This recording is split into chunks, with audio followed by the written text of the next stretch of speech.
புதினம் தெரியுமோ? புதினம் தெரியுமோ?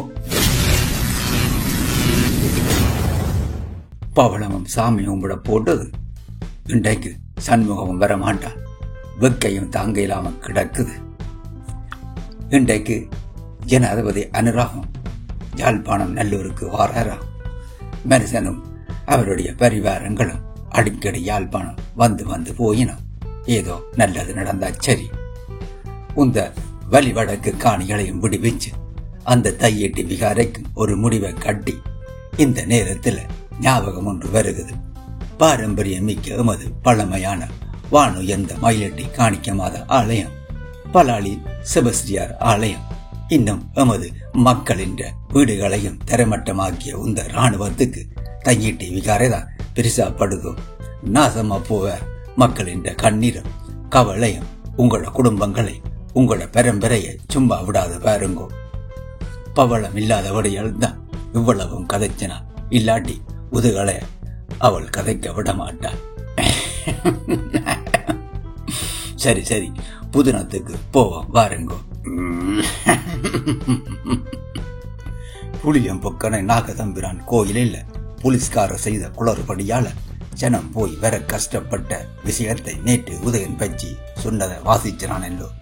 அங்க பார்த்த இன்னொரு விஷயத்தையும் பச்சி சொல்லுது, கேளுங்கோ. பொதுவா கோயிலுக்கு போறவையெல்லாம் மச்சம் சாப்பிடாமல் குளிச்சு வலிக்கிட்டு சாமியை கும்பிட்டு முடிச்ச பிறகுதான் ஐஸ்கிரீம் கடைக்கும் கச்சான் கடைக்கும் படையெடுப்பினான்.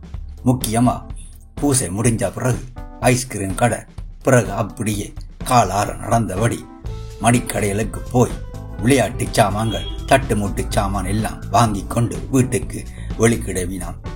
இவ்வளவு காலமும் இப்படித்தானே எங்கட ஆக்களின் கோயில் கும்பிடுக இருந்தது. இப்ப அதுவும் மாறத் தொடங்கிட்டது. இந்த முறை புளியம்பொக்கனையில இரவு திருவிழாவுக்கு போனவை எல்லாம் மூஞ்சையில வந்து குப்பண்டு அடிச்ச சாராய மனத்துக்குள்ளால நீந்தி கடந்துதான் கோயிலுக்குள்ள போக முடிஞ்சது. இளம் பிடியல் கென்னவேர் ஏதோ தியேட்டருக்கு போற மாதிரி கெட்டப்புகளோட நிறைவெறியோட கோயில் முழுக்க கும்பலா நின்று தூசண மழை பொழிஞ்சபடி நின்றுச்சினான்.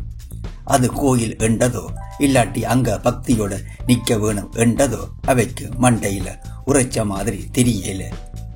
ஏதோ டூர் வந்த மாதிரி கத்துறதும் ஆக்களோட தனக்கு படுறதும் பொம்பிளைகளோட வேணுமண்டு வந்து உறைஞ்சு படுறதும் என்று அவை தனி உலகத்தில இருந்தினம்.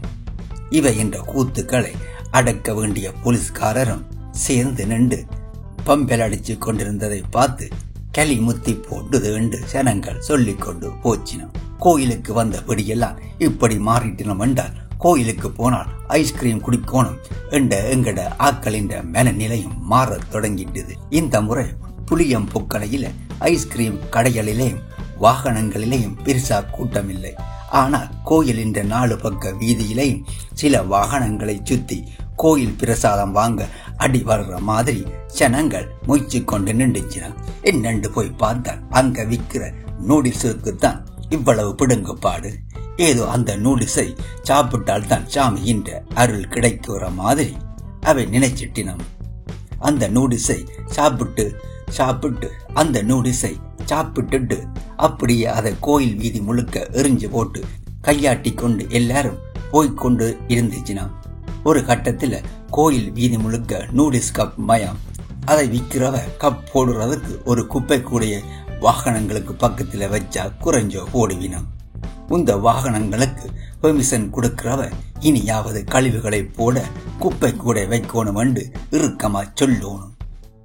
நடக்கிற நடப்பை பார்க்க இனிமேல் கோயில் திருவிழாக்களை கார்னிவல் களியாட்டம் மாதிரி எங்கட ஆக்கள் மாத்தி போடுவினம் போல கிடக்கு. அவையிட்ட இருந்து கடவுள் மாறை ஆர்தான் காப்பாற்ற போயினமோ. நன்றி. உதயன் பச்சி.